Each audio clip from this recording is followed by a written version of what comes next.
मेरे पति आर्मी में थे। घर में ससुर जी और मेरी सासू माँ रहती थीं। मेरी सासू माँ को कुछ दिखाई नहीं देता था, इसलिए वह एक ही रूम रहती थी। एक दिन शाम के समय ससुर जी के पैरों में बहुत ज्यादा दर्द होने लगा। मैंने कहा, ससुर जी आइए, मैं मालिश कर देती हूँ। नहीं बहू, मैं बिल्कुल ठीक हूँ। ससुर जी चलो ना, मैं तुम्हारे पैरों की मालिश कर देती हूँ। ठीक है बहू, मुझे अपने रूम में ले चलो, वहाँ कर देना मालिश। मैंने ससुर जी को हाथ पकड़कर सहारा देते हुए उनके रूम में ले गई। उनकी पैरों की मालिश की। बहू जरा ऊपर करो, मालिश ऊपर ज्यादा दर्द हो रहा है। ससुर जी कहा, बहू घुटनों के थोड़ा सा ऊपर। हाँ ससुर जी, मैं सब कर दूंगी, आप टेंशन मत लो। मालिश करने के बाद मैं अपने कमरे में जा रही थी सोने के लिए।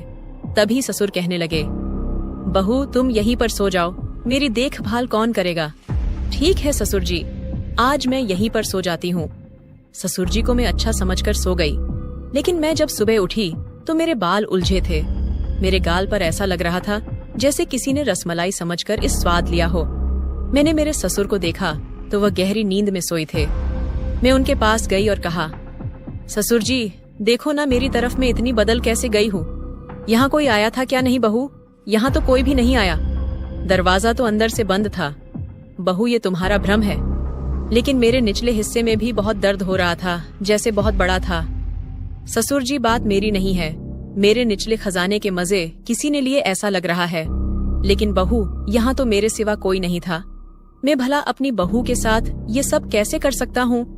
मुझे पता है ससुर जी तुम बहुत अच्छे हो, लेकिन मैंने ससुर को बिना बताए एक कैमरा लगा कर रखा था सोने से पहले। मुझसे चले भी नहीं जा रहा था, लेकिन मैं किसी तरह अपने रूम में गई और फिर कैमरा चेक करने लगी। कैमरा चेक करने के बाद मैं चौंक गई, क्योंकि रात के करीब एक ससुर जी मेरे पास आकर मेरे खजाने को खोलकर मजा ले रहे थे। ये सब देखकर मुझसे रहा नहीं गया। मैं ससुर जी के पास गई। ससुर जी उस समय सोए थे। मैंने कहा, ससुर जी जरा उठी तो ये क्या है? मैंने उनको कमरे में जो सब कुछ हुआ वह दिखाया। ससुर जी अगर आपको यह सब कुछ करना ही था तो मुझे बता देते, मैं तैयार थी। ऐसे बिना बोले करने से क्या फायदा? वह मुझे लगा कि तुम यह सब कुछ करने के लिए तैयार नहीं होगी।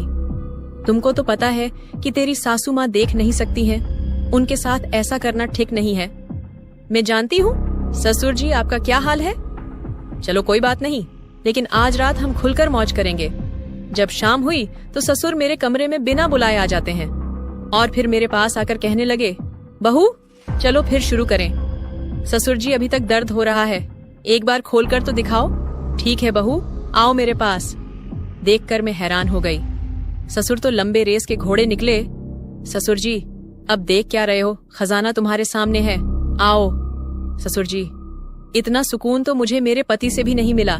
आज तो मजा आ गया। बहू मुझे भी बहुत दिनों से मिल नहीं रहा था। आज तो मैं इस खजाने को लेकर ही रहूंगा। ससुर जी ने 3 घंटे तक खजाना खोजा। उसके बाद वह थक गए। ससुर जी ने दूसरी बार में मेरा काम लगा दिया। यहाँ ससुर और बहू की एक काल्पनिक कहानी थी।